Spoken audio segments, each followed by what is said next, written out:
channel. This is Guitar Made Easy by Kizito. I hope you guys are good. If this is your first time on my channel, please smash the subscribe button and smash the post notification bell. So without further ado, today I'll be teaching you guys about relative minors. So how relative minors has helped me is when it came to soloing and playing your, like soloing guitar and all this stuff and your scales. Because in most cases, when you have a small neck guitar like this, and you can't really play the major here, you can play the minor. So you can always solo with your relative minor. For example, if you're playing on the key of, if I'm playing on the key of G, I can solo on the key of E minor, on the note of E minor from the scale of E minor going all the way down. So it works for me. But yeah, so today I'll be teaching you guys how to play with relative minors and all that stuff. So the shortest way to explain to you what a relative minor is if you know your major scales, right? For example, your relative minor is your sixth note on your major scale. For example, let's take we're playing our G major scale. 1, 2, 3, 4, 5, 6. First note is our relative minor to our G. So our E is the relative minor to G. That is one way to finding out what your relative minor is. The sixth note on the major scale. If you're playing on C and you play your C major scale, counting from C, you count 1, going 2, going down. Your sixth note is your relative minor to C. 1, 2, 3, 4, 5, 6. Basically your A. Your A is your relative minor to your C. That is one way of finding that out. Right now, the easiest way, I know they can help a lot of people, especially if you don't know your notes on your fretboard and stuff like that. The easiest way to help you is, this is what I normally do. For example, let's say I'm playing on the key of, I'm playing a song on any key, for example, on A major, here, right? On the bar chord. I'm playing a key on this note. And I don't know what the, I don't know how to solo on my A major. Like, okay, this is my A major. Extend this scale and all this stuff. But yeah, so how relative minors help is, for example, I'm playing on my A now, and I also want to solo, right? Or I want to find my relative minor to A. What I do is, you take your pinky finger, you put on the note that you're playing, like your normal, like your major chord or your major note, which is our A right now. We're using our A to find our relative minor to A. So you take your pinky, you put on the note, right? And then each finger, like your guitar, you use 4 fingers to play your guitar besides your left thumb.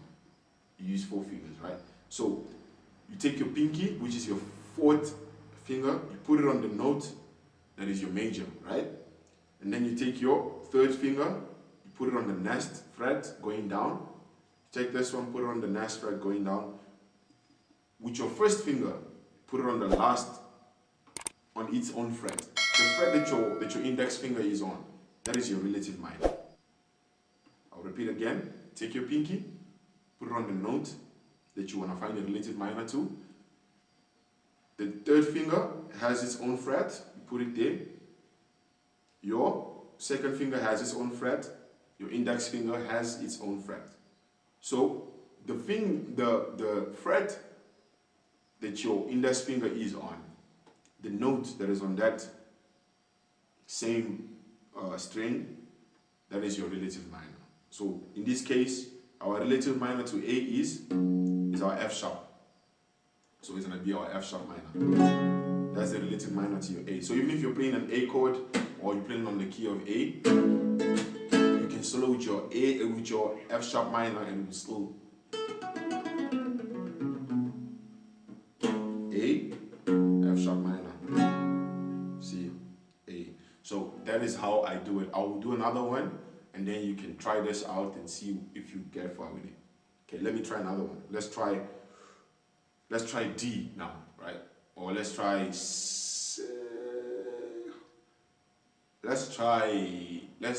E. Or okay, now let's try C. I'm saying C. You know what, guys? I'm indecisive. Let's just do D. Let's just get it over and done. So here's our D note on our 5th fret on the 5th string. 5th fret on 5th string.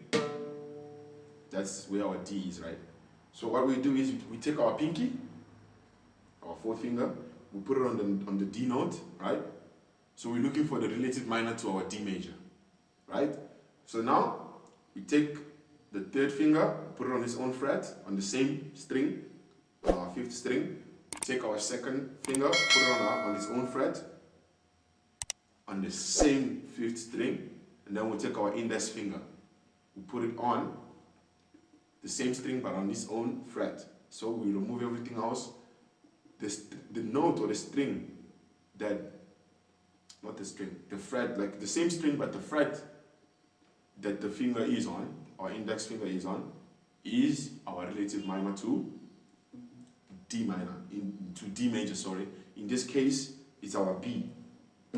Sorry.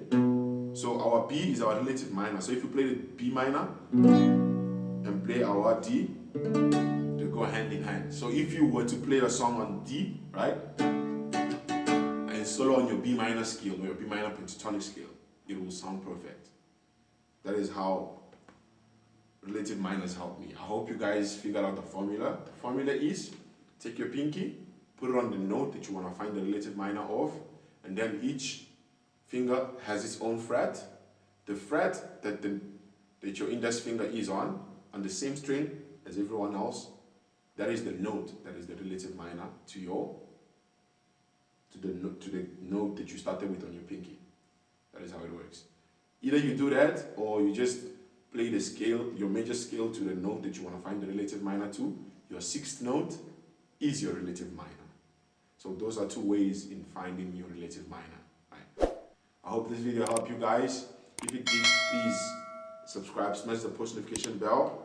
Don't forget to hit the thumbs up. Comment down below if you have any questions. If you have anything that you want to ask me, I'll answer as fast as I can. And I'll see you guys next time. Peace.